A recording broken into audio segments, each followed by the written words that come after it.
የአና ማስታወሻ ባለታሪክ አና ፍራንክ ተርጓሚ አዶኒስ ተራኪ ዮሐንስ የዝናሽ ሲሳይ ምስልና ድምጽ ውህደት ዮሐንስ ሙሉ ለገሰ ከኢዛና ትረካዎች የተለያዩ አዳዲስ የመዝናኛ ወሬዎችን የተወዳጅ አርቲስቶችን የህይወት ታሪክና ተሞክሮ እንዲሁም የተመረጡ መጽሐፍትን በትረካ በዩቲዩብ ብቻ የሚያቀርብላችሁ ኢዛና አሁን ደግሞ ተደራሽነቱን ይበልጥ ለማስፋት በዌብሳይት መምጣቱን ሲገልጽ በታላቅ ደስታ ነው። በድረገጻችን www.izanastudio.com ላይ ገብተው ያሻውትን ፈልገው ያጡ። አዳዲስ ሀገራዊ ዜናዎች በየሰዓቱና በየደቂቃው ይለጠፋሉ። ጥበብ ነክ መረጃዎችና ትኩስ የመዝናኛ ወሬዎች መዝናኛ የሚለውን ዘርፍ ሲጫኑ በየአይነቱ ይቀርባል። የህይወት ታሪክ የሚለውን ማውጫ ሲጫኑ በህይወት ዘመናቸው በየሙያቸው ስኬታማ የሆኑ በህይወት መስመራቸው ምሳሌ ሊሆኑ የሚችሉ አርቲስቶችን ጨምሮ የታላላቅ ኢትዮጵያውያንን ታሪክ ያገኛሉ። በምስልና ድምጽ እንዲሁም በጽሁፍ ተዘጋጅቷል። ትረካም ከፈለጉ በአንባቢያን ልብ ውስጥ ተቀብረው የቀሩ ተወዳጅና የረሴ መጽሐፍ በትረካ ተዘጋጅተው የትረካ አፍቃሪዎችን በመጠባበቅ ላይ ናቸው። ትረካ የሚለውን ማውጫ ሲጫኑ ፍቅር እስከ መቃብርን ጨምሮ ሌሎችም ታላላቅ መጽሐፍትን በትረካ ያገኛሉ። ፊልም ማየትስ ይፈልጋሉ? ፊልሞች የሚለው ማውጫ ላይ ሲጫኑ በውስጡ የኢትዮጵያ የህንድና የእንግሊዝኛ ፊልሞች የሚሉ አማራጮች ይመጣሉ። የኢትዮጵያ የሚለው ውስጥ የተመረጡ መታየት ያለባቸው የአማርኛ ፊልሞች ተመርጠው ተዘጋጅተዋል። የትኛውን ፊልም ላይ ብለው ሳይጨነቁ በሁሉም የፊልም ዘውጎች ከኮሜዲ እስከ ሰስፔንስ ድራማ ሁሉንም ያገኛሉ። ተዋንያን ዘርፍ ውስጥ ደግሞ ግሩም ኤርሚያስ፣ ሰላም ተስፋዬ፣ ሐናን ታሪክ፣ ዓለም ሰገድ ተስፋዬና ሌሎችም ተወዳጅ የፊልም ተዋንያኖች የተወኑባቸውን ፊልሞች ርዕሳቸውን ማስታወስ ሳይጠበቅባቸው የትኛውን ፊልም ላይ ብለው ሳይጨነቁ የፈለጉትን ተዋናይ ስም ሲጫኑ አጠቃላይ የተወኑባቸውን ፊልሞች በሙሉ በአንድ ቦታ ተዘርዝረው ያገኛሉ። አማርጠው ይመልከቱ። እርሶ ወደ ድረገጻችን www.izanastudio.com ጎራ ይበሉ እንጂ የሚታዩ የሚደመጡና የሚነበቡትን እኛ እናዘጋጃለን። ድረገጻችንን ለማግኘት ጉግል ላይ ሰርች ማድረግ ሳይጠበቅብዎ ኢዛና ላይ በሚለቀቁ የሁሉም ቪዲዮዎች ዲስክሪፕሽን ላይ ያገኛሉ። ሊንኩን በመጫን በቀጥታ ወደ ድረገጻችን መግባት ይችላሉ። ከዩቲዩብ እና ከዌብሳይታችን በተጨማሪ ሐሳብና አስተያየቶን ለመስጠትና ከኛም ጋር አብረው መስራትን ከፈለጉ ዲስክሪፕሽን ላይ ሊንኩን በመጫን በቴሌግራም ገጻችን ላይ ያገኙ። izanastudio.com በተገኘበት ይጎብኙ። ክፍል 13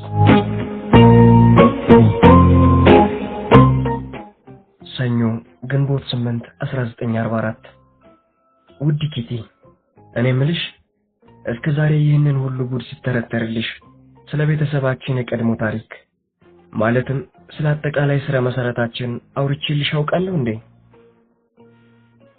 እኔ እስከማስታውሰው ድረስ ያወራሁልሽ አይመስለኝም። ስለዚህ አሁን ልጀምርልሻ። የአባባ ወላጆች እንዴት ለሰማይ ለምድር የከበዱ ሀብታሞች ነበሩ መሰለሽ? ወንዱ አያቴ ማለትም የአባባ አባት ምናምን ይቱርስ ከማንም ሳያገኝ በራሱ ጥረት በሀገሪቱ ስመጥር ከተባሉ ባለጸጋዎች አንዱ ለመሆን የበቃ ሲሆን እናቱም አሉ ከተባሉ ቱጃር ቤተሰቦች የመጣች ነበረች። ስለሆነም አባባ የልጅነት ጊዜውን እንደ ማንኛውም የዲታ ልጅ በቅምጥል ነበር ያሳለፈው። በየሳምንቱ ርቲ ነው፣ በሰበብ አስባቡ ጌት ቱጌዘር ነው፣ በየቢቹ ሽርሽር ነው። ብቻ ምን ልበልሽ ዓለሙን ሲቀጭ ነው ያደገው ማለት ይቻላል።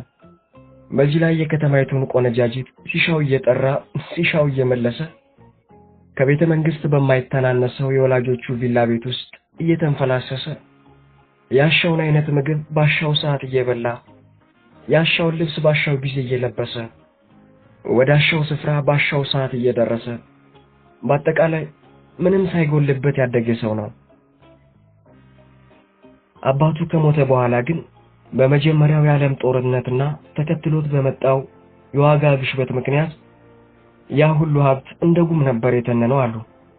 ለማንኛውም እንድታውቂ የፈለኩት አባባ እንዴት ከመጠን በላይ ተሞላቆና በእንዴት ያለ ድሎት እንዳደገ ነው። ታዲያ ትላንትና አራት ላይ አባባ እንዴት ልቡ እስኪፈርስ በራሱ እንደሳቀ ብታየው እሱም አይመስልሽም? ምን አሳቀው አትይኝም? በ50 ዓመት እድሜው ለመጀመሪያ ጊዜ የመጥበሻ ቂጥ ተቅፍቆ በላ። የማማም ወላጆች ቀላል ሀብታሞች የነበሩ እንዳይመስልሽ። አንዳንዴ እማማ ትዳር ከመያዟ በፊት ገና ከቤተሰቦቿ ጋር ሳለች ወላጆቿ በየጥቃቅኑ ምክንያት የሚያዘጋጁትን ድል ያለ ድግስ ስታወራልን እንዴት መሰለሽ አፋችንን የምታስከፍተን። ለምሳሌ አንዷ ልጃቸው ቀለበት አሰረች ይባልና 250 ቱጃር ተሰብስቦ ሲበላ ሲጠጣና ሲጨፍር ያድር ነበር አሉ። ታየሽ አይደል ኪትዬ? ለቀለበት እንዲሆነ ለሰርግ እንዴት ሊሆን እንደሚችል አንቺም ገምጪው። እንግዲህ ከዚህ የኑሮ ደረጃ ነው ቁልቁል ወርደን እዚህ አሁን ካለንበትና አንቺም ከምታውቂው ደረጃ የደረስነው። የሆነ ሆኖ በበኩሌ አሁንም ቢሆን ያን አይነቱ ህይወት ቀረብዬ ስቆጭ የምገኝ እንዳይመስልሽ። ይልቁንም ተስፋዬን ሙሉ በሙሉ የጣልኩት ከጦርነቱ በኋላ በሚመጣው የሰላም ጊዜ ላይ ነው። አንድ ነገር በእርግጠኝነት ልነግርሽ እችላለሁ ኪቴ። በምንም አይነት ማርጎትና ማማ በቂ ህይወት ነው ብለው በሚገምቱት በዚህ ጠባብና የተጨናነቀ የጓዳ ውስጥ ደፋ ቀና ተገድቤ መኖር አልፈልግም። ማድረግና መሆን የምፈልጋቸው ብዙ ነገሮች አሉ። ለምሳሌ ለአንድ ዓመት ያህል ፓሪስ፣ ለአንድ ዓመት ያህል ደግሞ እንግሊዝ ሄጄ ቋንቋዎቹንና የተለያዩ የጥበብ ዘርፎች ታሪክ ማጥናት በጣም እፈልጋለሁ። እንግዲህ ይሄንን የኔን ምኞት ፍልስጤም ሀገር ሄዳ አዋላጅ መሆን ከምትፈልገዋ ማርጎት ምኞት ጋር አወዳድሪዋ። ሌላ ሁሉ ጊዜ የሚናፍቀኝ ነገር ደግሞ ምን መሰለሽ? ውብ ዲዛይን ያላቸው ልብሶችና ደስ የሚሉ ሰዎችን ማየት። የዚህን ዓለም ልዩ ልዩ ጎኖች ማየትና ስሜትን የሚያነቃቁ አእምሮን የሚፈታተኑ ነገሮችን ሁሉ ማድረግ ከምንም በላይ የምፈልገው ነገር ነው። ይህን ከዚህ በፊትም ደጋግሜ ነግሬሻለሁ። በነገራችን ላይ እምብዛም ትኩረት የማልሰጠው ጉዳይ ይሁን እንጂ የራሴ የሆነ ትንሽዬ ገንዘብ ቢኖረኝ የምጠላ አይመስለኝም። ዛሬ ጠዋት ሜፔ ስለ አንድ በቅርቡ ሄዳበት ስለነበረ የቀለበት ስነ ስርዓትና ከዚያም መልስ ስለተገኘችበት በራት ግብዣ የተከፈተ የዳንስ ፓርቲ ከአስከፓ አወራችልን። ቃል ኪዳን የተሳሰሩት ሁለቱም የወደፊቱ ሙሽሮች ከናጠጠ ቤተሰብ የመጡ መሆናቸውንና በዚህም ምክንያት ድግሱ ከሚገባው በላይ ደማቅ እንደነበር ነገረችን። ስለ ምግቡ ስታወራልንማ እኛ ላይ አርግሽ ኪትዬ ምራቅ በምራቅ አደረገችን ነው የምልሽ። የሾርባው፣ የስቴኩ፣ የአስትሮው፣ የፖልፔቲው፣ የቺዙ፣ የእንቁላሉ፣ የሞርቴዴላው፣ የሳላሜው፣ የብሩሽቶ፣ የኬኩ፣ የቪኖ፣ የሻምፓኙ፣ የዊስኪው፣ የማርቲኒው አረቴን ኪቲ የቀረ ነገር አልነበረም ማለችን እኮ ነው የምልሽ። እያንዳንዱ ሰው ያሻውን ነገር እንዳሻው ሲዝቅና እንዳሻው ሲያድፋፋው ነበር ያመሸው አለች። ሁለመናችን ጆሮ ሆኖ ስናዳምጥ አታየንሽ አይደል ኪትዬ? የሌላውን ተይውና ሜፔ ራሷ ይህንን የመጠጥ አይነት እያማረጠች ስትለጋው ነው ያመሸችው። ከ10 ብርጭቆ የማያንስ አልኮል እንደጠጣች ነገረችን። እውነቴን ነው የምልሽ ማመን ነበር ያቃተኝ። እንደው ማን ይሙት ያቺው የምናውቃት መጠጥ በደረሰበት አልደርስም ባይዋ የኛይቱ ሜፔ በገዛፏ 10 ብርጭቆ አልኮል ጠጣው ትበል።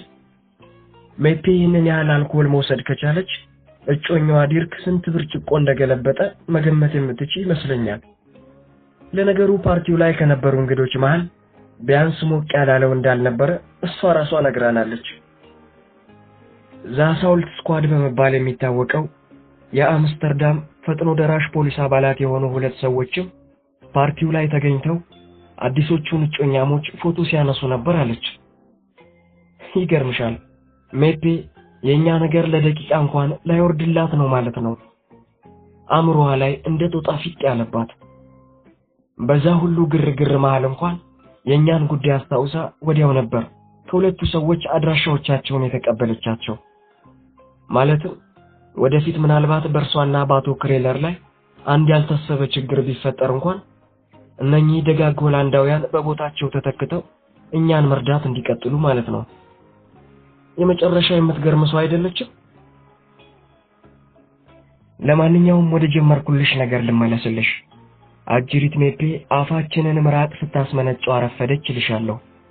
እስቲ አስቢው ለቁርሳችን ከሁለት ማንኪያ መረቅ በላይ አግኝተን ለማናውቀውና ሆዳችን ባዶ ከመሆኑ የተነሳ ሲጮህ ለሚያድረው ለኛ ከሱም ብሶ ቫይታሚኑ በሰዓት ብዛት እንዳይጠፋ ገና ገንፈልፈል እንዳለ በሚወጣ ስፒናች ነፍሳችንን ለማቆየት እየተንገታገትን ላለነው ለኛ ነጋ ጠባ ከበሰበሰ ድንችና ከጦለገ ጎመን ወይ ደግሞ ከዚሁ ከስፒናች ሌላ የምግብ ዘር እንደ ሰማይ ለራቀለኛ የሚፒዮሬ ምን ማለት እንደሆነ መገመት ትችያለሽ ኪቲ?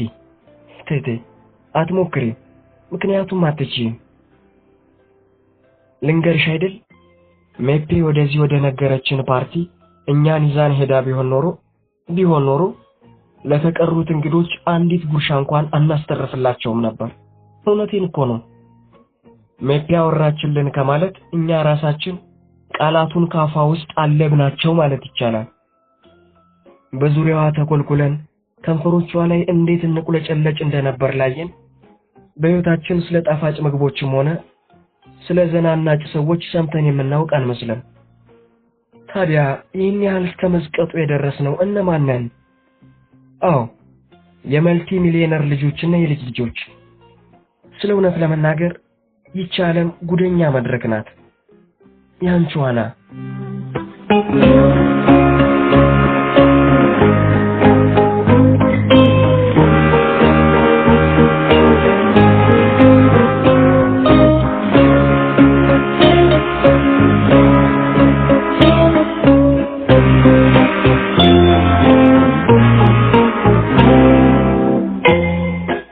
ማክሰኞ ግንቦት 9 1944 ውድ ኪቲ ኢለን ዘፌሪ የተሰኘው ልቦለዴን ጽፌ ጨረስኩ። በጣም በሚያምር ደብተር ላይ ገልብጬ ላይን እንኳን እንዴት ይማርካል መሰለሽ። ግን ለአባባ በቂ የልደት ስጦታ ሊሆንልኝ ይችል ይሆን? እንጃ እንግዲህ። ማርጎትም እማማም ግጥም ነው የጻፉለት። ዛሬ ከሰዓት በኋላ ላይ አቶ ክሬለር አንድ ደስ የማይል ዜና ይዞብን መጣ።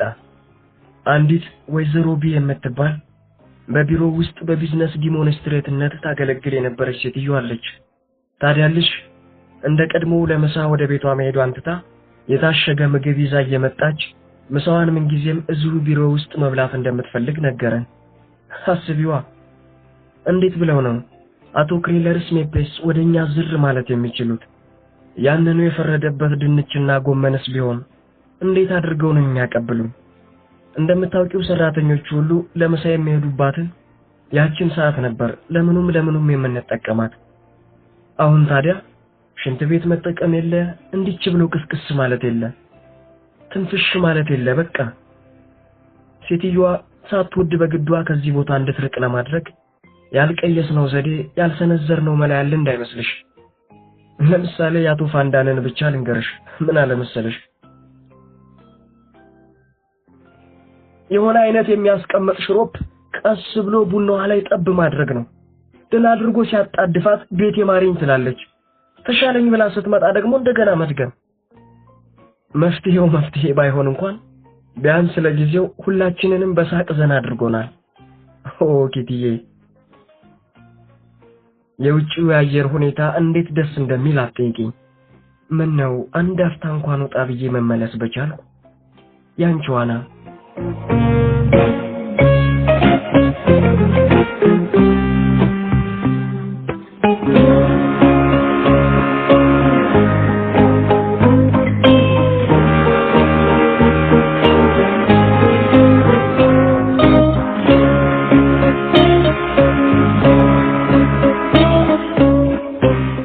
ሐሙስ ግንቦት 11 1944 ውድ ኪቲ፣ በአሁኑ ሰዓት ምን ያህል ቢዚ እንደሆንኩ እንዴት ብዬ እንደምነግርሽ አላውቅም። ከሁለት ዓመት በላይ ከአንድ ቦታ ቀስቀስ ሳይል ታሽጎ የኖረ ሰው ውዝፍ ስራዬን ለመጨረስ ጊዜ አጠረኝ ብሎ ቢያወራ ለማመን አይቸግርም። ስመኝኝ ኪቲ፣ እኔ ግን በጣም ጊዜ እያጠረኝ መጥቷል። ሰሞኑን ብቻ መስራት ያለብኝን ነገሮች ባጭሩ ልንገርሽ። ጥሩ። በነገው ዕለት እነ ሜፔ ያመጡልኝን አንድ መጽሐፍ የመጀመሪያ ክፍሉን አንብቤ መጨረስ አለብኝ። ምክንያቱም ከነገ ወዲያ የግድ ወደ ላይብረሪ መመለስ እንዳለበት እነ ሜፔ አስጠንቅቀውኛል። ይታይሽ፣ ገና ትላንት ነው የጀመርኩት። በዚህ ላይ እንዴት ትልቅ ጥራዝ መሰለሽ። የሆነ ሆኖ እንደምንም ብዬ እንደምጨርሰው አትጠራጠሪ። በሚቀጥለው ሳምንት ፓለስቲና አት ክሮስ ሮድንና የጋሊሊዮ ጋሊሌን ሁለተኛ ክፍል ማንበብ አለብኝ። ከዛ በኤምፐረር ቻርልስ 5 የተሰኘውን የንጉስ ቻርልስን ታሪክ የመጀመሪያ ክፍል ሳነብ ቆይቼ ትላንትና ነው የጨረስኩት። ስለዚህ ከውስጡ የለቀምኳቸውን መረጃዎች ማዋቀርና እያንዳንዱን የዘር ግንድ ዲያግራም በዝርዝር መስራት ይኖርብኛል ማለት ነው። ከዛ በኋላ በየጊዜው ከተለያዩ መጽሐፍት የሰበሰብኳቸው 3 ገጽ የባዕድ ቋንቋ ቃላት ስርዓት አስይዤ መጽሐፍ ትርጉማቸውን መፈለግና አንድ በአንድ መሸምደድ ይጠበቅብኛል። የፊልም ስታሮች ኮሌክሽን የዋዛ ቁልል እንዳልሆነ ታውቂያለሽ። አሁን እርስ በርሱ መጠባበቅ ስለጀመረ እሱንም ለማጸዳዳትና እንደገና በወጉ ለማድረግ ብዙ ቀናት ይፈልጋል። ይሁን እንጂ ፕሮፌሰር አና ቀደም ብላ ግልጽ እንዳደረገችልሽ በስራ ብዛት ከሚገባው በላይ ተጨናንቃለችና ትርክምክምነቱን እንደያዘ ሊቆይ ግድ ነው።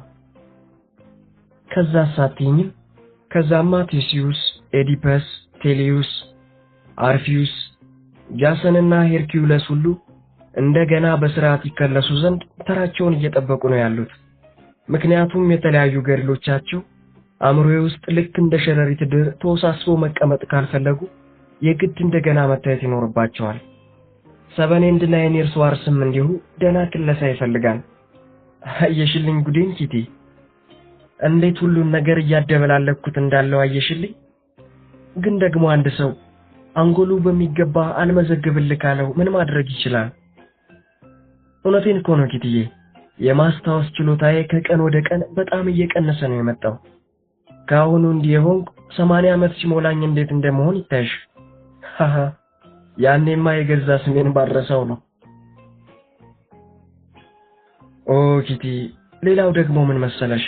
መጽሐፍ ቅዱስ እያነበብኩት ነው። ግን እንደው መቼ ይሆን የሱስና ታሪክ ጋር የምደርሰው? በጣም ነው የቸኮልኩት። የሶዶምና ገሞራ ጥፋት ሲሉስ ምን ማለታቸው ይሆን? ብቻ ምን አለፋሽ ጥናቱን ይስጥሽ በየኝ እንጂ ገና ብዙ መታወቅና መጠናት የሚገባቸው ነገሮች ይጠብቁኛል። በነገራችን ላይ አንድ ሰሞን ሙጭጭ ብዬበት የነበረው ሊሶቴፍ ፓልዝን አሁን ዙር ብዬም የማየው እንዳይመስልሽ። የትኛው ስርቻ ውስጥ እንደወሸኩት እንኳን ትዝ አይለኝም። እሺ ኪቲሻ፣ ራሴን በራሴ ወጥሬ ልፈነዳ ምንም እንዳልቀረኝ አሁን በደንብ ተረዳሽልኝ። አሁን ደግሞ ስለ አንድ ሌላ ነገር ላጫውትሽ። ብቸኛዋ ውድ ጓደኛዬ ካደረኩሽ ጊዜ ጀምሮ በየጊዜው ስነግርሽ እንደነበረው ትልቁ ምኞቴ አንድ ቀን ጋዜጠኛ ለመሆንና ከዚያ በኋላ ደግሞ ዝነኛ ደራሲ ለመሆን እንደሆነ ታውቂያለሽ። እነኚህ ወደ ታላቅነት ወይም ወደ ብደት ክፉኛ ያዘመሙ ፍላጎቶቼ እውን የሚሆኑበት ጊዜ ይምጣ ወደፊት የሚታይ ይሆናል። ለጊዜው በእርግጠኝነት ልነግርሽ የምችለው ግን ምኞቴን ለማሳካት የሚያስችሉኝ ነገሮች ሁሉ አእምሮዬ ውስጥ አሉ። ለዚህ ምንም ጥርጣሬ አይግባሽ። ለምሳሌ ጦርነቱ እንዳበቃና ወደ ሰላማዊ ህይወት እንደተመለስን ሚስጥራዊ ቤት በሚል ርዕስ የዚህን ያለንበትን ጉደኛ ቤት ታሪክ በመጽሐፍ መልክ አሳትሜ ማውጣት ፈልጋለሁ። በፈለግ ብቻ ሳይሆን ያለ ምንም ጥርጥር አደርጋለሁ። መጽሐፌ ተወዳጅ ሊሆን ስለመቻሉ ግን ካሁኑ በእርግጠኝነት መናገር ይቸግረኛል። ይሁን እንጂ ዲያሪ በጣም እንደሚያግዘኝ ያውቃለሁ። በነገራችን ላይ ሚስጥራዊ ቤትን ማስቀደም ፈልጋለሁ እንጂ ሌሎች ብዙ ልጽፋቸው የምችላቸው ነገሮች አሉ። ግን ወረቀት ላይ ላሰፍራቸው ከመሞከሬ በፊት አእምሮዬ ውስጥ በሚገባ ተብላልተው እስኪበስሉና ተገቢውን ቅርጽ እስኪይዙልኝ ድረስ እጠብቃለሁ። የዛ ሰው ይበለኝ እንጂ ያንቺዋና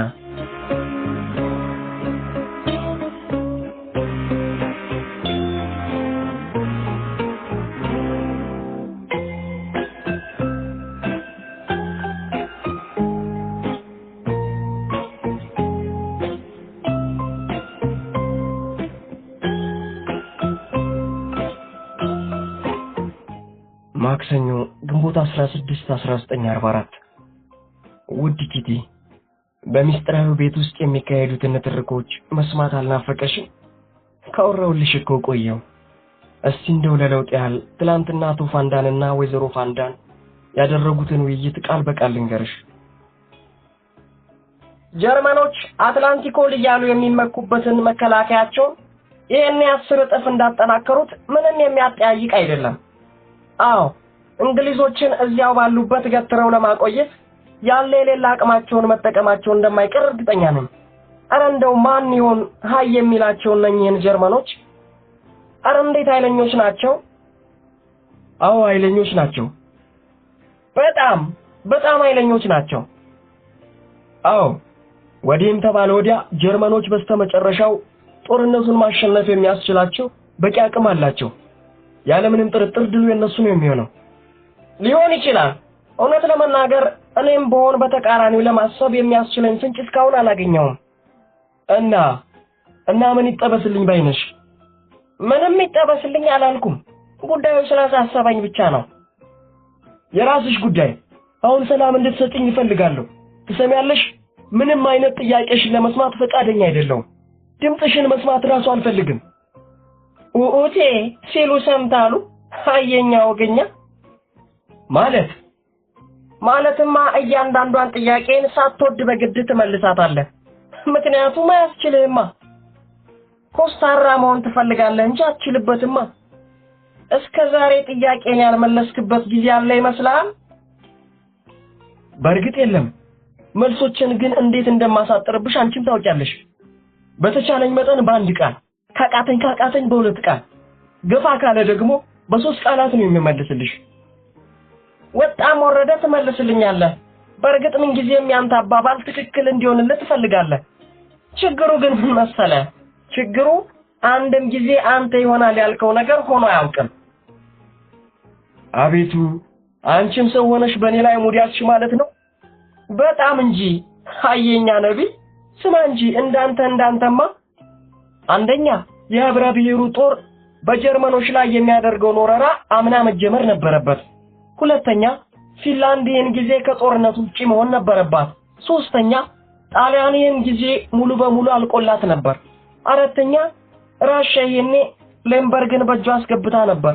አምስተኛ ልቀጥል? ቀጥይ፣ እንዳሻሽ ቀጥይ፣ ብቻ አትገልፍጭብኝ።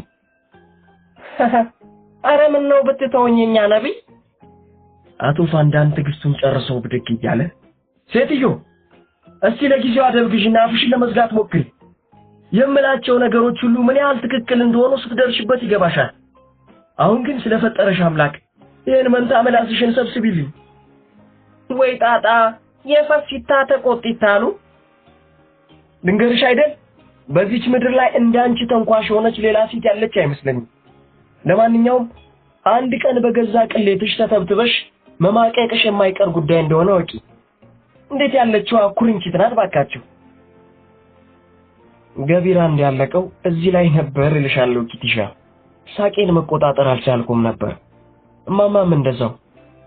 መስኪኑ ፒተር እዛው በተቀመጠበት ሽምቅቅ ከማለቱ የተነሳ ከንፈሮቹን ነክሶ ሊጨርሳቸው ምን ቀረው መሰለሽ?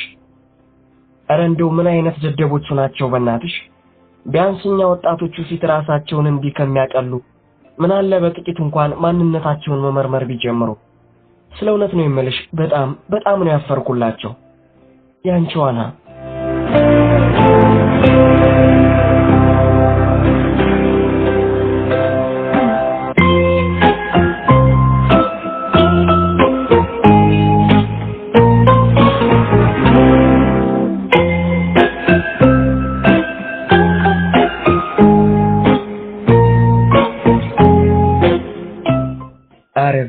ግንቦት 1944 ውድ ኪቲ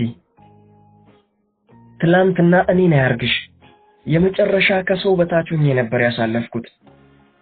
በህመም ላይ ህመም፣ ማንበብ የለ መጻፍ የለ፣ እየተገላበጥኩህ ብቻ።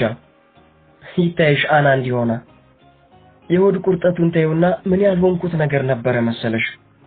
ደግነቱ ዛሬ በጣም ተሽሎኛል። ረሃቡ ግን ሊገለኝ ነው ኪትዬ። በዚህ ላይ የዛሬ ራታችን ያለ ጉዱ ያስጠላኝ ቦሎቄ የሚባል ቀፋፊ ነገር ነው።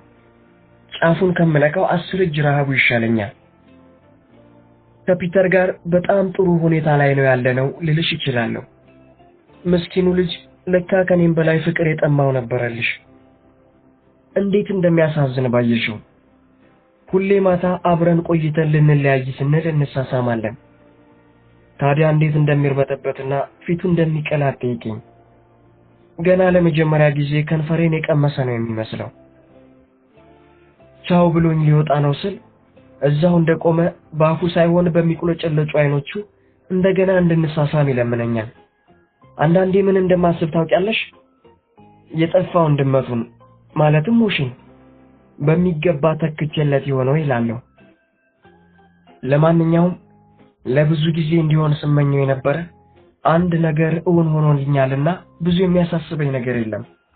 አዎ አሁን ፒተርም አንዲት ከልቧ የምታፈቅረው ልጅ እንዳለች ስለሚያውቅ በጣም ደስተኛ ነው። ይህን ማየቴ ብቻ ይበቃኛል። ብቻዬን ስማቅቅ የኖርኩበትን ያንን የጨለማና የመከራ ጊዜ ያለምንም ረዳት ባደረኩት አሳር አስቆጣሪ ትግል በድል ከተወጣሁት በኋላ ነገሮች በአብዛኛው በቁጥጥሬ ስር ውለዋል ልልሽ እችላለሁ። ይህ ማለት ግን ፍቅሬም ቀዝቅዟል ማለት አይደለም። በጭራሽ ፍቅሬ እንኳን ፍንክችም ያለ አይመስለኝም። አዎ ኪቲ፣ ፒተርን አሁንም ነፍሴ እስክትወጣ ነው የምወደው። በእርግጥ አንድ የማልክድሽ ነገር አለ። የውስጠኛውን ማንነቴን አና ቁጥር 2ን እንደገና እጅግ በተጠናከረ ግንብ ውስጥ ከርችሜበት በአና ቁጥር 1 ብቻ ነው የማጫውተው። ታዲያ ያኔ እንዳደረገው ግንቡን ሰብሬ የውስጠኛዋን አና ሊያት ካለ ከዚያኔው እጅግ የከበደ ስራ ይጠብቀዋል። ያንቺው አና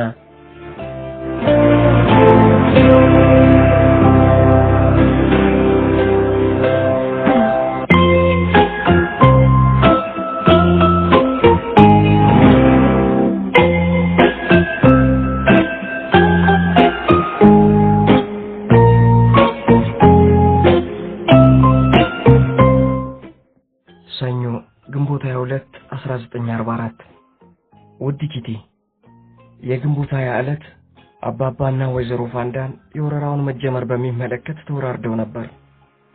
አባባ ለውርርዱ አስይዞት የነበረውን 5 ብልቃጥ እርጎ ተበላ። ወረራው አሁንም አልተጀመረም።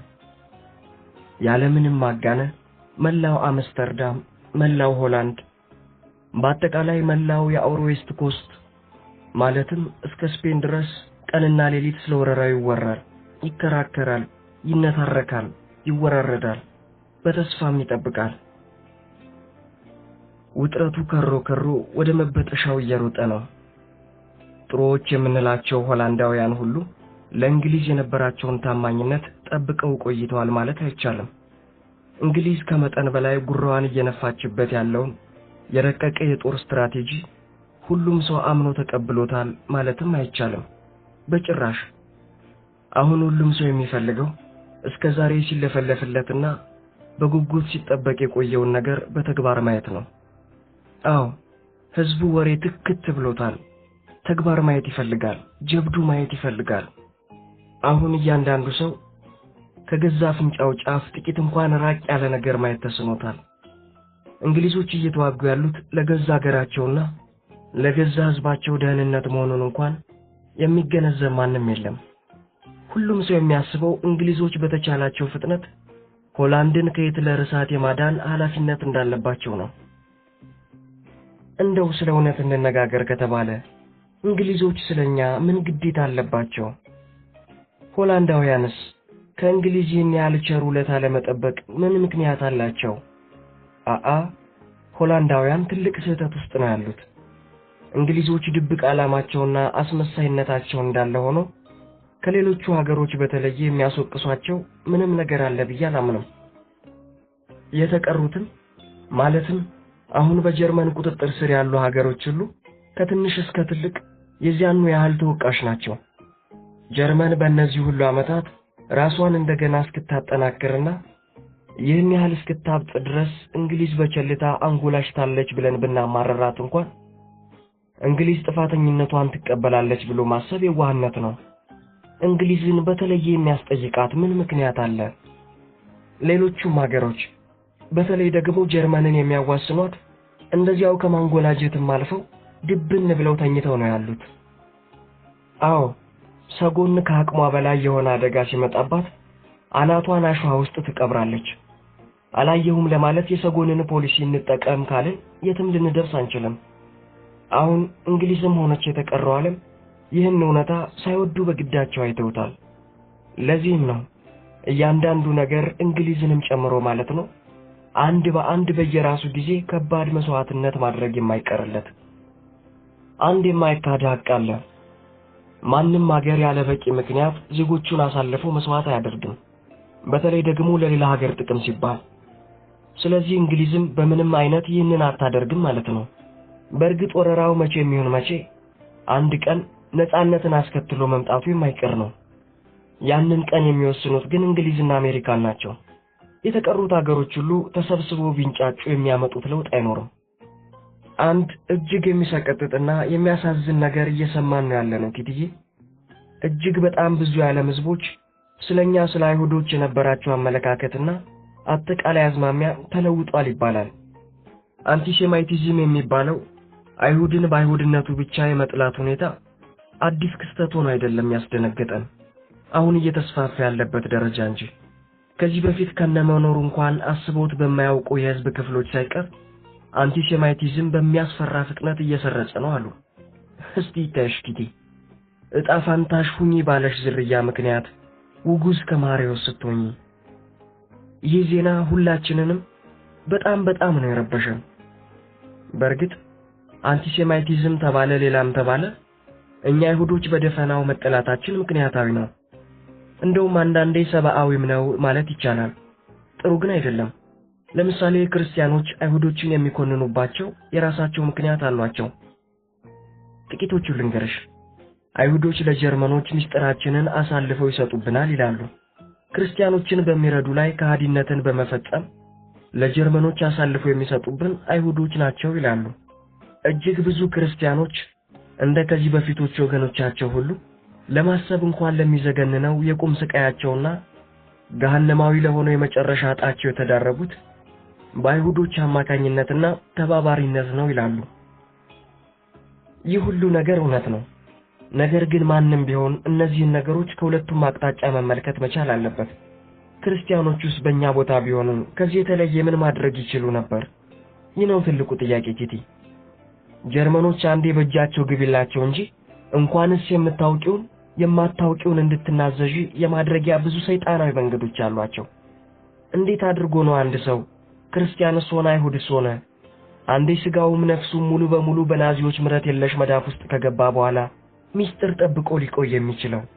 የዚህ አይነቱ መለኮታዊ ጽናት ከአንድ ተራ ሰው እንዴት ይጠበቃል? ይህ ፈጽሞ የማይመከርና የማይቻል እንደሆነ ሁሉም ሰው ያውቃል።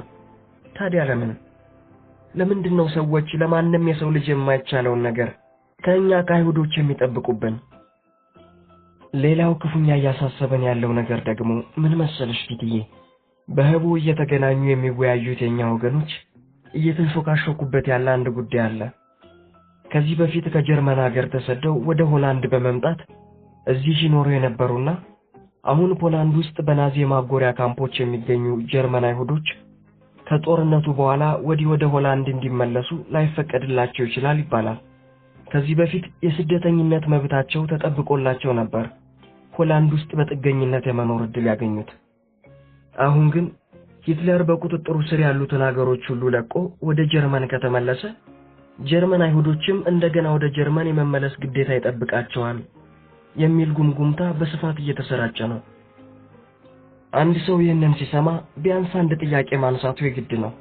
ለምንድነው ይህንን ሁሉ ጊዜ በዚህ አታካችና መራራ ጦርነት ውስጥ ስንማሰን የቆየ ነው? ሄዶ ውጤቱ ይሄ ነው ማለት ነው? ሌት ተቀን ስንሰማው የኖርነውና ሰምተንም አምነን የነበረው እኮ ይህንን አልነበረም። ተባብረን እየተዋጋን ያለነው ለነጻነት ለእውነትና ለሰው ልጆች መብት ነው እየተባለ ነበር እኮ ሲደሰኮርልን የከረመው። ገና ካሁኑ ገና ምኑንም ሳንይዘው ጦርነታችን መሃል መንገድ እንኳን ሳይደርስ ካሁን ከመከራ ወጣን እያልን ትግስታጠን እየጠበቅን ባለንበት ሽኩቻ መሃላችን ገባ ማለት ነው። ቅራኔ መንገዳችን ላይ ቆመ ማለት ነው። ህዝብ አይሁድ እንደገና ወደ ቀድሞ ቦታው ሲማቅቅ ወደ ኖረበት የህይወት አዛባ ወደ ጥልቁ ሊወረወር ግድ ሆነ ማለት ነው። ያሳዝናል። በጣም ያሳዝናል። አዎ በእያንዳንዳችን አእምሮ ውስጥ ተሰንቅሮ ያለው ያ ዘመን ያስቆጠረ አባባል እንደገና ለሚሊዮንኛ ጊዜ እውነትነቱ ሲረጋገጥ ማየት ከምንም በላይ ያሳዝናል። አንድ ክርስቲያን ለሰራው ነገር ተጠያቂው እሱ ራሱ ይሆናል። አንድ አይሁድ ለሰራው ነገር ግን ኃላፊነቱ በመላው አይሁድ ጫንቃ ላይ ያርፋል። ጉደኝቱ ዓለማችን ፍርደ ገምድልነትን እስከምን ድረስ ልታስተናግደው እንደምትችል ይታይሻል ኪቲ? ስለ እውነት ለመናገር ከምንም በላይ ሊገባኝ ያልቻለው ነገር በጥሩነታቸው፣ በሐቀኝነታቸው፣ በማህተበ ጠንካራነታቸው የምናውቃቸው ሆላንዳውያን እንኳን ያው እንደሌሎች ሁሉ በእኛው መፍረዳቸው ነው። የትኛውም የዓለም ሕዝብ የማያውቀው አይነት የግፍ ቀንበር ተሸክመን የኖር ነው። ከማንም ፍጡር በላይ መከረኛ ይሆን ነው። ምናልባትም ከየትኛው ሕዝብ በላይ ሊታዘንልን የሚገባው እኛ አይሁዶች እንዴት እንዲህ ልንፈረጅ እንደበቃን መቼም ሊገባኝ የማይችል እንቆቅልሽ ነው። አሁን የምመኘውና ይሆናል ብዬም ተስፋ የማደርገው አንድ ነገር ብቻ ነው።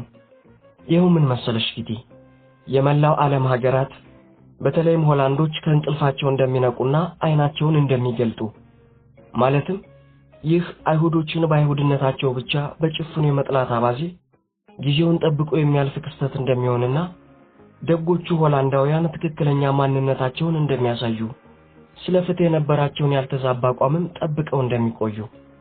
ምክንያቱም አንቲሴማይቲዝም የበደል ሁሉ በደል ነው።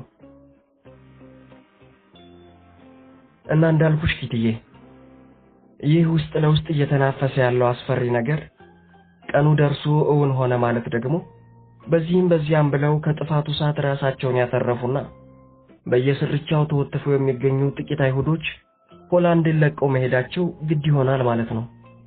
እኛም የሚስጥራዊ ቤተሰቦች የተራረፈች ኮተታችንን ሸካክሰን ይህችን ውብ ሀገር፣ ይህችን በፍቅር ተቀብላን በፍቅር ስታስተናግደን የኖረችና አሁን ድንገት ፊቷን ያዞረችብንን ውቢቷን ሆላንድ እስከ ወዲያኛው መሰናበታችን ግድ ይሆናል ማለት ነው።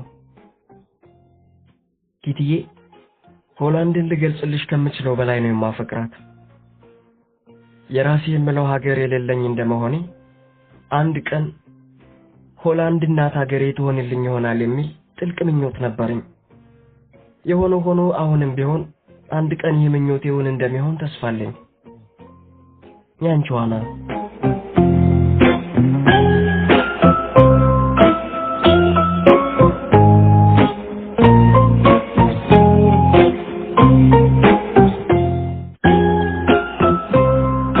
የአና ማስታወሻ ባለ ታሪክ አና ፍራንክ፣ ተርጓሚ አዶኒስ፣ ተራኪ ዮሐንስ የዝና ሲሳይ፣ ምስልና ድምጽ ውህደት ዮሐንስ ሙሉ ለገሰ፣ ከኢዛና ትረካዎች